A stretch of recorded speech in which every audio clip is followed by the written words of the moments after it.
Elles codent et décodent, elles programment et déprogramment. In fine, elles ont constitué des puzzles, elles ont fait fonctionner des machines, elles ont téléguidé des robots. Ce sont les élèves du centre Talibou Dabo qui ont reçu l'heureuse visite de l'association Khalé Codage en partenariat avec le ministère de l'Éducation nationale. Le ministère est fortement engagé dans l'inclusion et fortement engagé également dans la transformation digitale du système éducatif.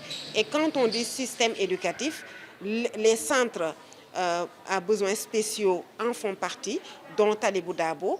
Et donc c'est une première, mais nous allons continuer dans cette lancée-là pour que, comme le souhaite le ministre, qu'il y ait le numérique pour tous et par tous, sans aucune exclusion. Ils seront en mesure d'abord de savoir comment un robot il marche et pouvoir eux-mêmes créer leur propre robot et in fine vraiment pouvoir se projeter sur l'avenir et vouloir être des ingénieurs voilà, au service de l'État.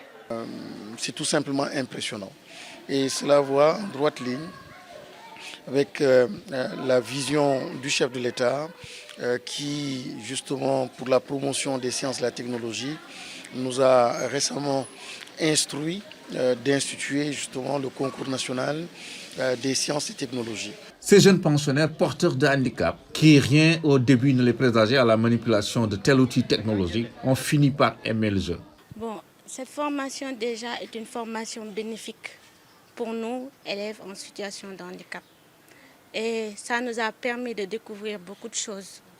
J'aimerais bien que l'activité ne se termine pas aujourd'hui.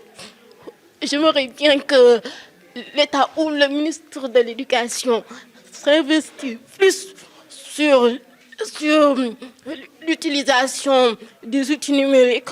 Vous savez, lorsque le handicap est purement moteur ou sensoriel, il suffit de modifier l'environnement pour que la personne puisse exprimer pleinement ses capacités intellectuelles. Lorsqu'il y a une déficience intellectuelle, qu'elle soit mineure ou majeure, il faut également des adaptations pédagogiques et des adaptations environnementales pour que la personne soit employable. Nous, notre objectif, c'est de nous inscrire dans cette dynamique de société éducative.